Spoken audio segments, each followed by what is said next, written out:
వనపర్తి జిల్లా ఆమకూరు తహసీల్దార్ కార్యాలయంలో వీఆర్ఏల నియామకాలు అక్రమాలు చోటు చేసుకున్నాయని గ్రామస్తులు ఆరోపిస్తున్నారు.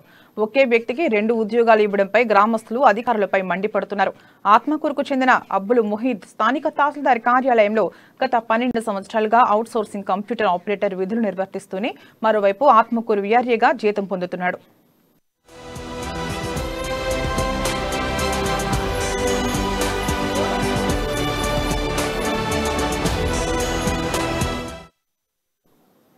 అబ్దుల్ మొహీద్ మాత్రం తహసీల్దార్ మతిన్తో సన్నిహితంగా ఉంటూ గత ఆగస్టు నెలలో వీఆర్ఏ ఉద్యోగంలో చేరి 1 నెల జీతం కూడా తీసుకున్నాడు.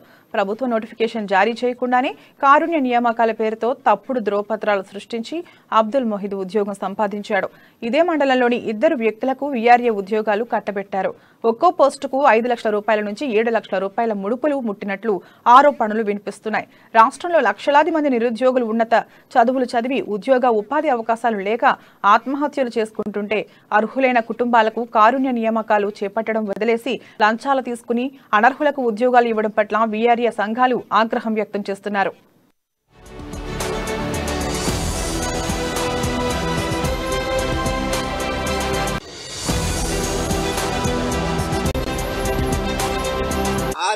వారసత్వం కాదు, అది రోడ్డు మీద వచ్చినాడు వారు వారసత్వం కాదు.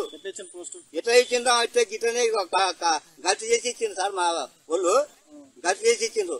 ఇప్పుడు దయచేసి నేను కూడా చిన్న వయసు పెద్ద వయసు నాకు తెలియదు, కానీ నాకు తెలిసిన కాడికి వారసత్వం కోసం అని మేము పోరాటం చేసినాం. తీసుకెళ్లి రావాలా, మా పిల్లలకు భవిష్యత్తు బాగుంటది, మాకు కూడా ఉపయోగం కలుగుతుందని చెప్పని మేము 83 రోజులు మేము ధర్నా చేసినాం, సమ్మె చేసినాం, అన్ని అరెస్ట్ అయినాం, అన్ని చేసినాం. ఇప్పుడు కూడా మాకు మా పిల్లలు ఉండ కదా, మా పిల్లలకు న్యాయం చేయాలని ఎమ్మరుని కాళ్ళ మీద పడతాం, అన్ని చేస్తాం. ఆమె మాకు న్యాయం చేయాలి అంతే. చేసిన ఆయనది ఫస్ట్ ఏట్లు ఎంకసికి మాటలు ఆయన చేసిండు, కంప్యూటర్ ఆయన చేసిండు, నాటకమాల కంప్యూటర్ ఆయనతోంది. మోయినే మొత్తం పైన నాటకం చేసిందల్లా మోయినే.